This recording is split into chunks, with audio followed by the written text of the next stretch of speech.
તો પહેલાંના જમાનામાં ધંધાઓ કેવા હતા કે જે લોકો વર્ષોથી પોતાની દુકાન લઈને બજારમાં બેઠા છે એમના ધંધાઓ સારા ચાલતા હતા અને જે લોકો નવા નવા માર્કેટમાં આવતા હતા તો એ લોકોના ધંધા એવા નહોતા ચાલતા. પણ અત્યારે સોશિયલ મીડિયાના જમાનામાં એવું થઈ ગયું છે કે બધું ચેન્જ થઈ ગયું એમ કે જે લોકો વર્ષોથી બેઠા છે અને પોતે ડિજિટલ માર્કેટિંગ નથી કરતા તો એમના ધંધાઓ ઠપ થઈ ગયા છે. અને જે લોકો 6-12 મહિનાથી માર્કેટમાં આવેલા છે તો એમને આખું માર્કેટ ક્રેક કરી નાખ્યું છે. કારણ કે ભાઈ અત્યારે કેવું છે કે માત્ર તમે સર્વિસ સારી આપશો કે પ્રોડક્ટ સારી આપશો ત્યાં સુધી તમારા ધંધાઓ નહીં ચાલે.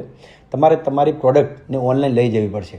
એટલે કે તમારે તમારા ધંધાને ઓનલાઈન સ્ટ્રોંગ બનાવવો પડશે. તો એના માટે જ અમે એક નવી સર્વિસ ચાલુ કરી છે. જ્યાં આગળ વાત કરીએ તો ડિજિટલ માર્કેટિંગ એટલે કે ઇન્સ્ટાગ્રામ હોય, ફેસબુક હોય, યુટ્યુબ હોય. અત્યારે લોકો કોઈ પણ વસ્તુ ખરીદી કરવા જાય તો પહેલો વિડીયો જોવે છે અને પછી ત્યાં આગળ ખરીદી કરવા જાય છે. તો અમે તમારો જે સોશિયલ મીડિયા અકાઉન્ટ હોય એને અમે હેન્ડલ કરીશું. એના સિવાય તમારા ધંધા માટે અમે તમને વેબસાઇટ પ્રોવાઈડ કરીશું, એપ બનાવી આપીશું, બિલિંગના સોફ્ટવેર હોય કે કસ્ટમાઇઝ બિલિંગ સોફ્ટવેર પણ બનાવી આપીશું. એના સિવાય વોટ્સઅપ એપીઆઈની સર્વિસ પણ અમે તમને આપીશું. એટલે કે ટોટલી જે ઓનલાઈન સર્વિસીસ હશે એ અમે તમને પ્રોવાઈડ કરીશું. પણ એટલું યાદ રાખજો, સારામાં સારા તો અમારો અત્યારે ધંધો ચાલતો હશે, તમને એવું લાગતું છે કે ભાઈ મારે શું જરૂર, મારે કઈ વસ્તુની માર્કેટિંગ કરવાની શું જરૂર, પણ ભાઈ અત્યારે તમને નહીં સમજાય.